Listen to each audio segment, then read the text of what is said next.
好的，我们直接切入正题吧。欢迎来到今天的解析。今天我们要聊一个大家绝对都听过，但说实话误解超深的概念。你一定听过很多专家说把情绪写下来有多好，但实际上真的有在做的人，老实说少之又少，对吧？我知道你在想什么。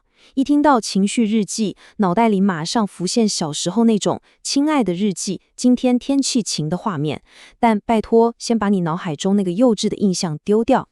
我们今天这一集解析是要把这个看似不起眼的童年习惯，翻转成一个有着超硬核科学跟神经生物学背书的强大工具。准备好来重塑你的大脑了吗？心情研究所，用科学读懂你自己的情绪。我完全可以理解你现在有多怀疑，你心里一定在吐槽，哪有这么夸张？拿支笔随便在纸上写写今天的感受，大脑就会发生改变，这听起来简直像某种直销话术，对吧？身为一个讲求效率跟科学实证的人，我也曾经觉得这根本是无稽之谈，但这正是我们今天要来狠狠打破的迷思。我们今天不熬心灵鸡汤，我们要直接看硬邦邦的科学数据，证明这个看似微不足道的小动作，其实是一场真真实实发生在你大脑深处的化学革命。首先，来到我们的第一部分，重塑大脑。为了搞懂这一切到底是怎么运作的，我们要带你直接潜入大脑的深处，来看看2007年加州大学洛杉矶分校的神经科学家马修·利伯曼他所做的一项超经典 fMRI 大脑扫描研究。这项研究直接揭开了大脑里面的一场拔河比赛。你看，当受试者单纯只是看着那些会让人不安的图片时，他们大脑里的杏仁核，也就是我们的警报系统跟情绪中心，简直是疯狂活跃，整个大脑完全卡在原始的感受模式。但是最神奇的转折来了，当研究人员要求他们把看到的情绪用文字描述出来的那一瞬间，杏仁核的活跃度竟然直线下降，就像有人直接把警报器的音量给关小了一样。同一时间，负责逻辑跟理性思考的前额叶皮质瞬间亮了起来，直接接管战局。这就像是你的大脑在说：好，我收到这个情绪了，现在我们来好好处理它。科学家把刚刚那个现象叫做情感标注。这里真正有趣的地方在于，这可不只是个听起来很厉害的学术名词而已，它其实是你大脑的一个主动开关。当你把那种摸不着边际的情绪变成具体的文字，甚至精准地给它一个名字的时候，你等于是在强迫你的大脑去处理并且整合这些混乱的数据。你正在把大脑从那种原始混乱的情绪泥沼里硬生生拉出来，强制切换到有条理的处理模式。这真的是一种超级强大的自我调节机制。你不只是在发泄，你是在帮助大脑处理资讯。这句话完美总结了我们刚刚说的一切。所以记住了哦，写情绪日记绝对不只是在纸上无病呻吟或倒垃圾，这是一种非常积极的神经学层面上的介入手段。当你写下感受的那一刻，你其实是在搭一座桥，让你的情绪脑跟理性脑可以对话。你是在帮你的大脑完成它自己没办法单独搞定的高难度运作。接着进入第二部分，对健康的益处。大脑的这些改变到底对我们身体有什么实质的好处？这就要提到另一位大人物，心理学家詹姆斯·彭尼贝克。他花了一辈子的时间，就是要证明身心之间那条看不见的线。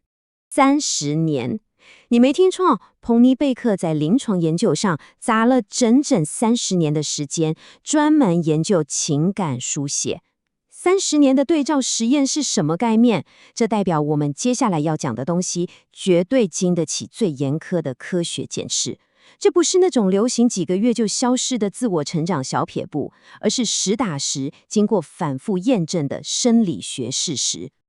这完美地印证了情感书写带来的一件事，无可否认的生理与心理益处。你能想象吗？定期把感受写下来的人，他们的免疫功能竟然会变好，血液里甚至能测出更高的抗体浓度。这也太神奇了吧！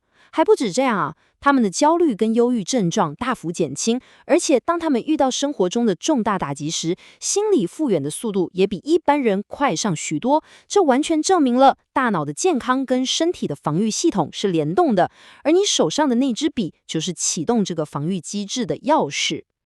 听到这里，你可能会想，哇，听起来棒透了，但我每天忙得要命，哪来那个美国时间写长篇大论？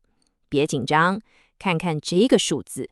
虽然早期的研究说每次要写15到20分钟，但最新的科学应用告诉我们，真的不需要。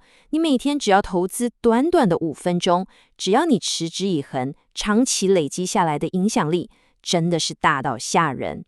每天5分钟换一个更强大、更健康的大脑，这投资报酬率简直不要太高。那么我们进入第3部分，3种情绪日记的写法。现在我们已经知道为什么要写了，接下来我要直接给你一套快速又实用的怎么做行动工具包。第一种方法，最基本但也最强大，情绪标注日记。你只要每天挑2到3件发生的事，写下你的感受。但注意哦，这里有一个秘密武器，那就是具体。拜托，千万别只写个我今天心情好糟，这种废话是叫不醒你的前额叶的。你需要精准的标记它。比如说，我现在超焦虑，因为担心明天的简报会搞砸，或是我觉得很委屈，因为同事刚刚误会我的意思。你描述的越具体，情感标注在大脑里产生的镇定效果绝对是翻倍的。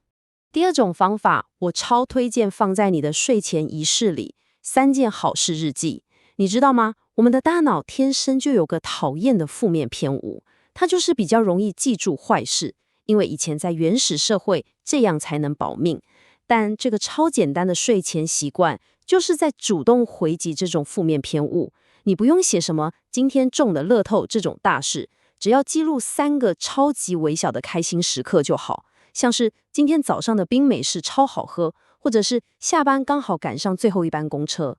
这其实是在重新布线你的神经回路，逼大脑去捕捉并放大生活里的正向讯号。第3种方法，请把它当作你的情绪急救包、情绪释放日记。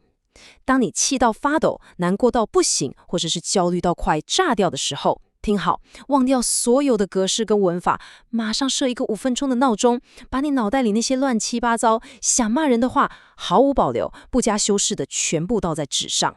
这种完全没有规则的意识流狂写，可以瞬间清空你大脑的工作记忆，超级有效的把你从那个有害的一直钻牛角尖的毒性循环里一把给拽出来。来到最后一部分，你的每日行动计划。我们现在就把刚才学到的东西整合成一个超低门槛、随时可以开始的日常习惯。为了让大家更好上手，我们也特别准备了一份免费模板。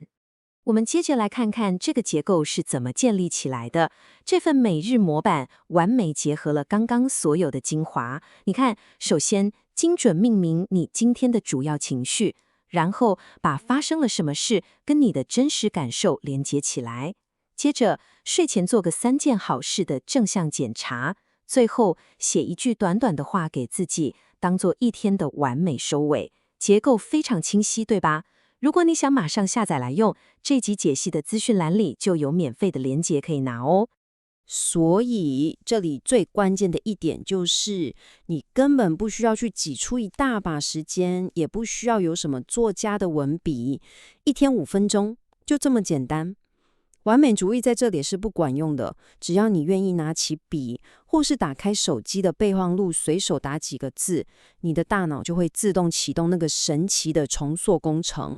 节目到了尾声，我想把这个问题丢给你：情绪标注、3件好事，还是情绪释放？今晚你打算先是哪一个？要知道，知识不去用，就只是脑袋里的装饰品而已。我非常鼓励你，今晚就花个5分钟试试看，体会一下大脑的改变。希望这一集解析里的神经科学小技巧真的能帮到你。如果你觉得有收获，记得持续关注我们。先预告一下，我们下一集的内容绝对会让你很有感。职业倦怠真的不是因为你懒，而是你的大脑真的被榨干了。内容绝对精彩，我们下次见喽。